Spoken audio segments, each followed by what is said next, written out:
Hi guys, it's Samantha. Welcome to another vlog. Welcome to or welcome back to my channel, depending on how you found yourself here. This next few weeks, are going to be reading 2 new fantasy releases that I'm super excited for.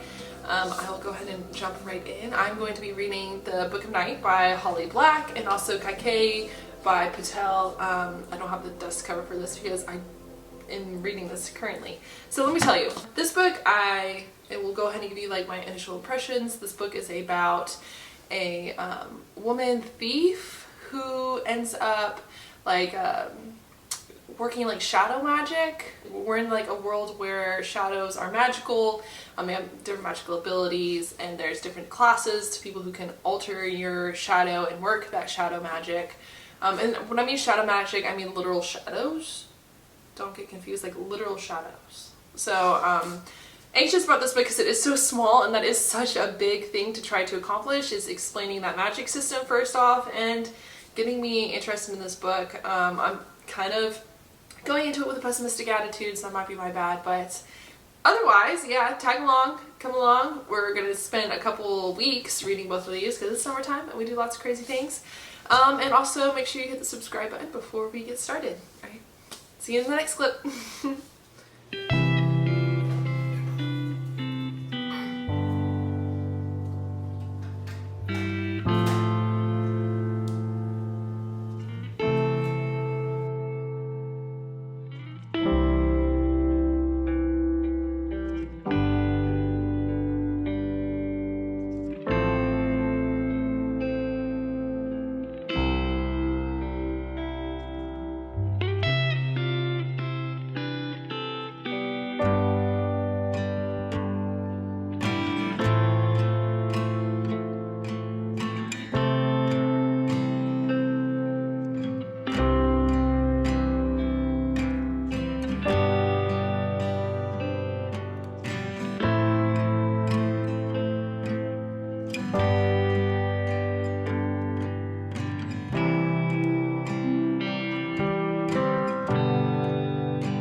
I don't know about other stay-at-home moms, but personally, lunch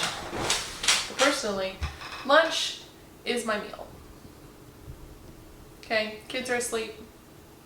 I was able to make this. I can sit down.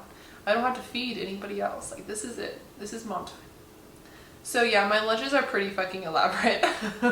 Yesterday was sourdough pizza, today ramen with bok choy, an egg, kimchi, hoisin sauce, and sriracha. And then, because we eat healthy bitch, vitamins. So, lunches. You won't ever see a dinner in this household because dinner is hectic and crazy and I need these children to be fed. And then breakfast is tiresome because I have spent all night dealing with the children as well. So it normally consists of like a fig bar or some yogurt, but this is where you get the glam shots. Anyways, I'm gonna go enjoy this, watch some YouTube, and maybe read some more of The Book of Night. Okay, bye guys.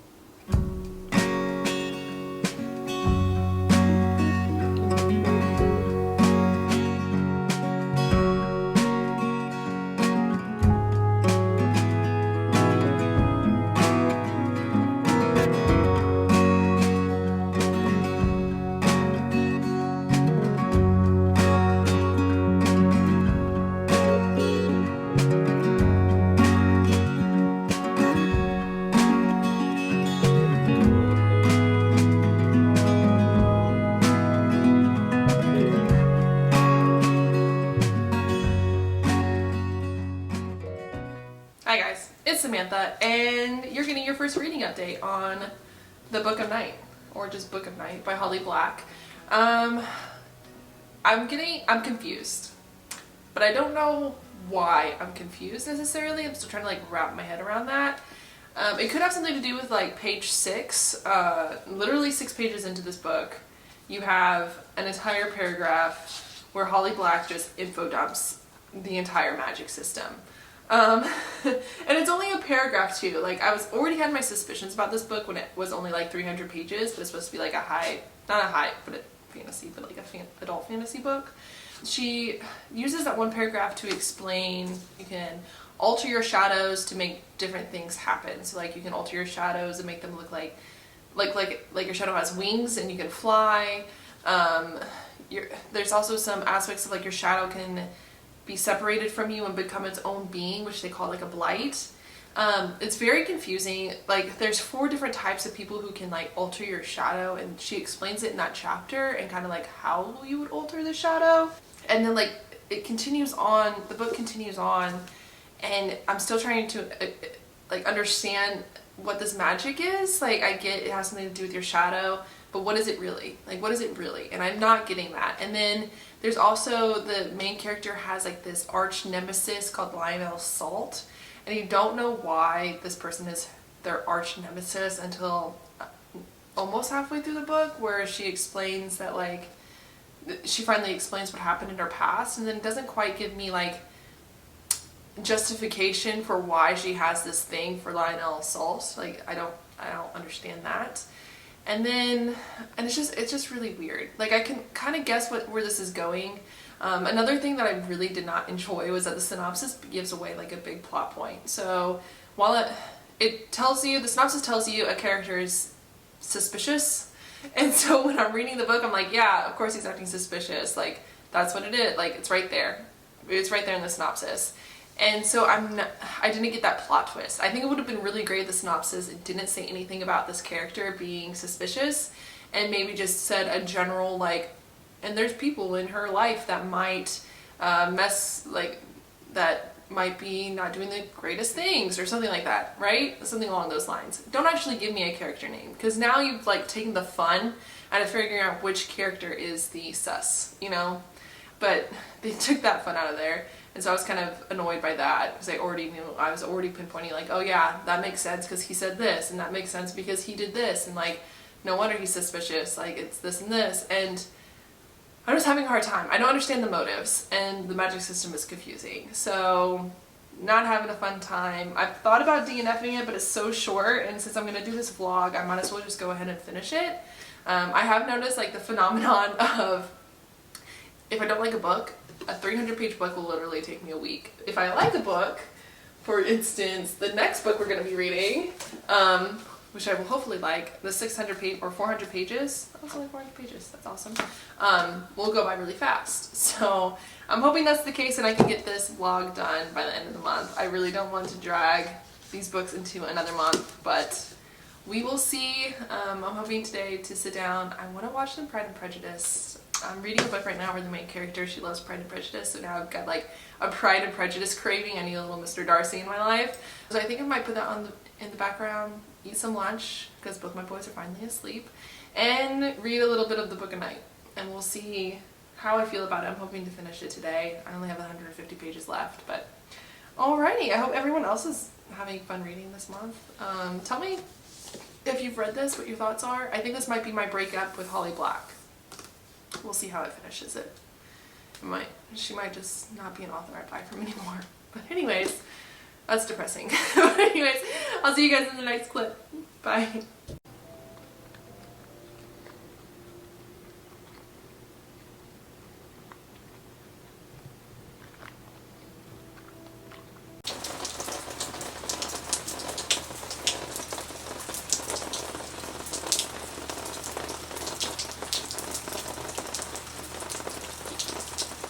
So I don't know if I ever really like properly closed out my thoughts on this book, and I want to make sure that I did. So I might be like skipping around a little bit. I'm like inserting another clip before I edit this.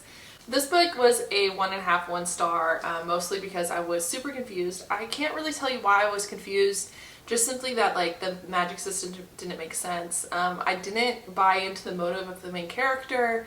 I'm kind of over the whole female thief theme that a lot of these authors are leaning into. I understand the metaphor of like women having to steal their notoriety, like stealing their ability to like live a life, that they're scraping by in order to survive. Like, I get it, it's a metaphor, Roger. I would like to move on from that though, if that's possible. We could like find a more creative way of creating a female character who is strong and sneaky and lithe and whatever.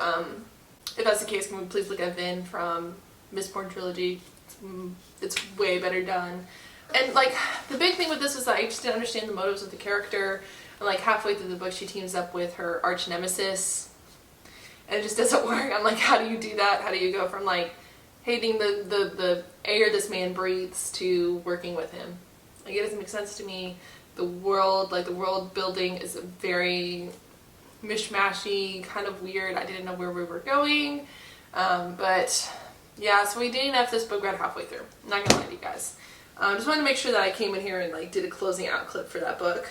If you have different thoughts, please tell me, because I would love to know. Otherwise, I will see you in my next one, in my next book. But bye guys.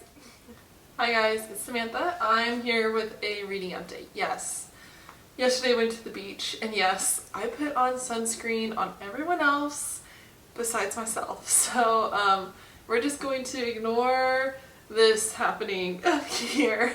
Anyways, we're gonna pick up Kaikui, which, by the way, when I picked it up, it was labeled as a fantasy book, but actually it's a Hindu retelling. So honestly, I don't know why they're marketing it as a fantasy, because first off, mythological retellings are super popular right now, and there's not very many ones based off of Hindu, like religion, myths. None of that, and that's super interesting to me, so I'm really excited to start reading it. I'm close to 100 pages in. I started a little bit last night, but we were all so exhausted after being at the beach all day that I only got about 50 pages in. I'm planning on reading a lot more today, so you guys can have a vlog later this week. But anyways, I'm super excited to start reading it. Kind of disappointed, like it does have fantastical elements because it is based off of a myth, but it's definitely a Hindu retelling of a different myth. Just fair warning to anyone else who picks it up. I honestly think that sells it even better than just saying that it's a fantasy, but FYI. Anyways, really enjoying it so far, and I will give you another update when I get a chance. But yep, today is Saturday and we are just hanging out today. Gotta heal this up somehow. But anyways, I will see you for the next reading update. Bye.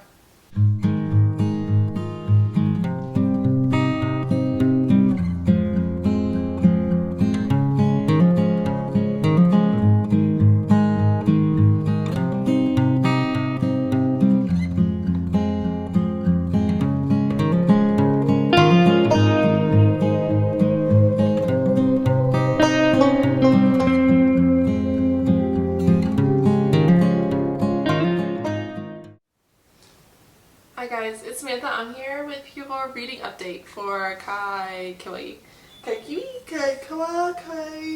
this book. Alright, I'm in love. It's really, first off, I'm just going to mention this because in the last vlog I read The Lost Queen by Signa Pike, and they are very reminiscent of each other, and it's kind of throwing me off. Like, both main characters are twins, both get married off to another kingdom, both are married, both are struggling with like the limitations of women, both are pretty warrior-like. Very interesting, but that was definitely a side note because I don't know how many of you guys have read both books, but just so you know, The Lost Queen and this one are very reminiscent of each other. However, I am having more fun with this, and I think that's because the setting is more of an Indian, Hindu setting, especially with like the mythology and the retelling. I'm very much enjoying this. Other things that I'm enjoying so far is that the kingdom that she's married off to, our main character, there's other wives, so she's the third wife. However, unlike most tropes when there's more than one wife and like they have issues with each other, they manipulate each other, they like fight around each other, these wives are more like a sisterhood. Like, they come together, they help her, they all create really great bonds with each other. And I really enjoy that. It's very refreshing to see that little bit of sisterhood. Also, the man that she ends up marrying is also someone who is very accepting of her as who she is. In fact, when she first gets to the kingdom, she has a hard time, and she struggles with that, with being more open with her thoughts, because she came from a kingdom that was the exact opposite. What I've found is like the common theme in a lot of these mythological retellings by Madeline Miller and by Jennifer Saint is that they have the common theme of like women in mythology being subjected to consequences of things other than their own actions. Like the men's actions end up resulting in the women being punished and unfairly, and they're never redeemed. There's never a redemption story for these women. And they have mentioned that several times in this book. Another really great aspect that I love this book is that it is like incorporating other myths. So you're reading this one retelling, but within this retelling, this character is telling you other myths. I think it's very immersive and it's very intriguing. Like it's keeping me reading. So far, absolutely love this book. I'm almost halfway through. We're almost to the 200-page mark, and I'm enjoying it. Yeah, definitely love. Highly recommend. Yeah, last night we worked on the bike. This morning I made some pancakes, which you guys got to see, and I think later I might take the boys to a park. We'll see. They're still kind of worn out from the beach, so we're trying. We're struggling. But that being said, I have both down for a nap, and I'm about to go make, the mom lunch. Have another bowl of ramen, because that's the thing right now. And I will see you guys for another update later. Bye.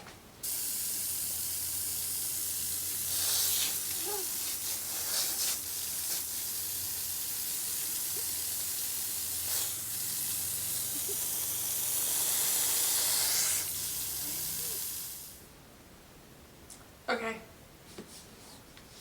I just finished it. I finished Kiwi. I need someone. I finished this book. Someone to tell me how to pronounce that. I should probably just look it up. It was amazing. It's amazing. This is like a solid 4.5, 4-star book. That was incredible. That was amazing. Like the sisterhood in this book, incredible. The main character, incredible. The story, amazing. Like I want to cry. I want to cry. It was so amazing. I highly recommend this book. It was so good. Basically, it just follows Kaikeyi through her life as a woman in India during this time.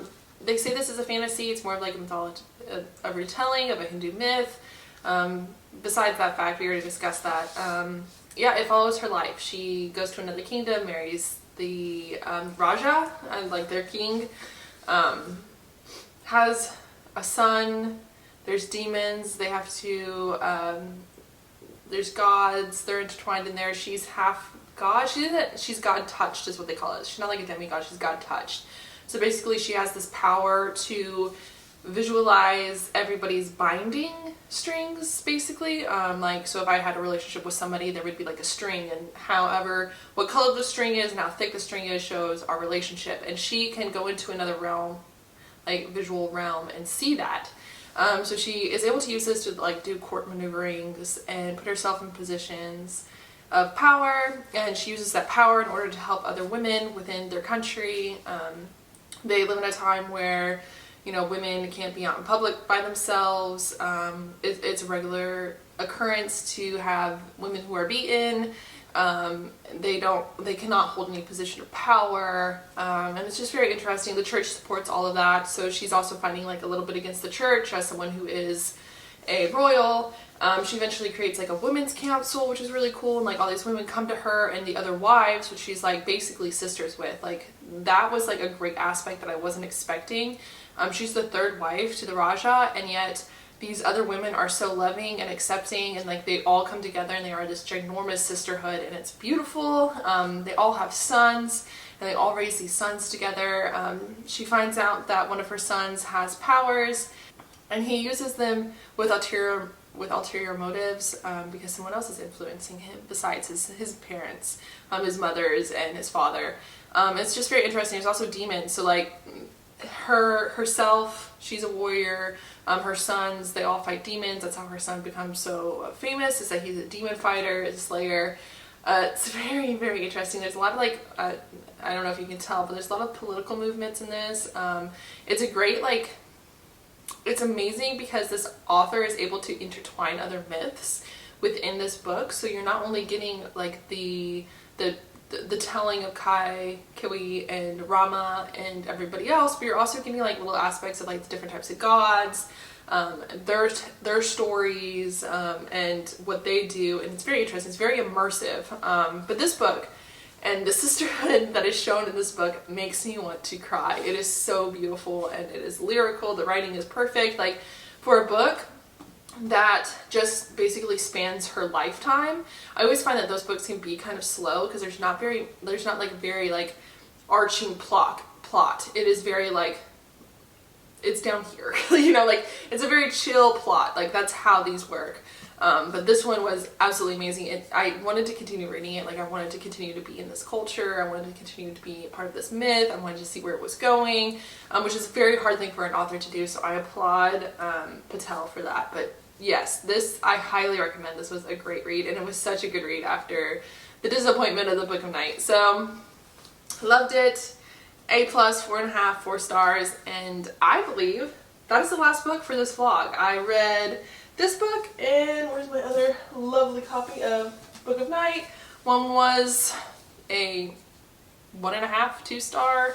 The other one was like a 4, 4.5 star. So I'm glad I got to read both of these for you guys. And tell me your thoughts if you've read either of these books down below. Tell me if you are thinking about picking them up. If you have any more recommendations for like Hindu, Indian culture, myth retellings, tell me about them, because this is like the first time I've ever been introduced to this, and I absolutely love it. Like, it's up there with like Greek mythology retellings for sure. Like, I loved this. So please send me those recommendations, and also don't forget to subscribe. I have some more content coming in this month. And then if you feel like supporting the channel even more, I have all of my links down below. You can hit me up on Instagram if you want to do like a buddy read or something along those lines. But anyways, thanks for joining me for this week. I hope you had fun. Like, we went down to the beach and we worked on the bikes, and I hung out with my kids, and it's summertime, so we have like the pool going on. I got a nice sunburn that finally faded into something else than a sunburn. But yeah, thanks guys for coming along, and I will see you in the next one. Bye.